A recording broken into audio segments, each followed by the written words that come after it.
And every year, more than 400,000 New Mexicans provide over $3.1 billion worth of unpaid care for a loved one. Unfortunately, it's super easy to sabotage your loved one's health, and even your own, just by the words that run through your mind and come out of your mouth.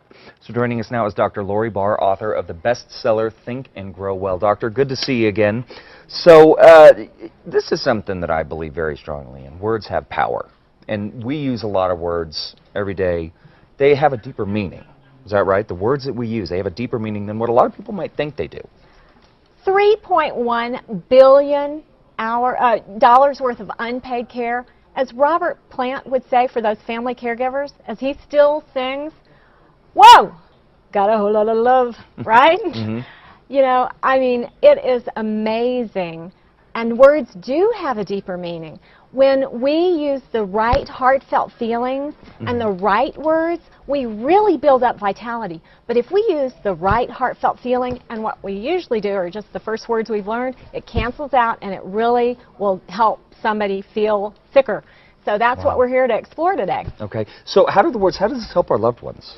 It helps our loved ones when we recognize a way to communicate that is congruent, where what we feel in our heart really goes out to them, all the love and energy we want to share with them. Okay. All right, so now you have a quiz for us to take. Okay, let's have this quiz. Okay, so question one is, do you spend time helping your loved one feel comfortable or helping yourself feel comfortable, or do you even use the sentence, are you comfortable? If the answer is yes, comfort is a nail in your coffin. Because growth is all about energy and expansion, and that's uncomfortable. So get used to change and get used to discomfort. Replace that phrase with something like, instead of saying, are you comfortable, say, how much better are you feeling today? So two, the second question is your to-do list full of phrases like should to, have to, must do? Congratulations, you have just put your life out of control. Instead, use empowering verbs like get to, want to, can do. Right, okay. Yeah, so question three is, when you introduce your loved one, do you also introduce their disease? Like, do you say, hey, this is my mom, Betty, and she's a diabetic. Right. Well, you know, words like that are, diabetes, cancer, epilepsy, those words are like taking a hot brand and just searing the brain. It's crazy what that does when a doctor implants that diagnosis on somebody. Get rid of those words and instead think of something like, hey, this is my mom, Betty. And you know, I have learned so much about nutrition from her because she's great at regulating her blood sugar. That's a great idea. And the fourth question is, when you introduce yourself, do you associate yourself with somebody else in your life? Like, do you always say, I'm Jerry's brother.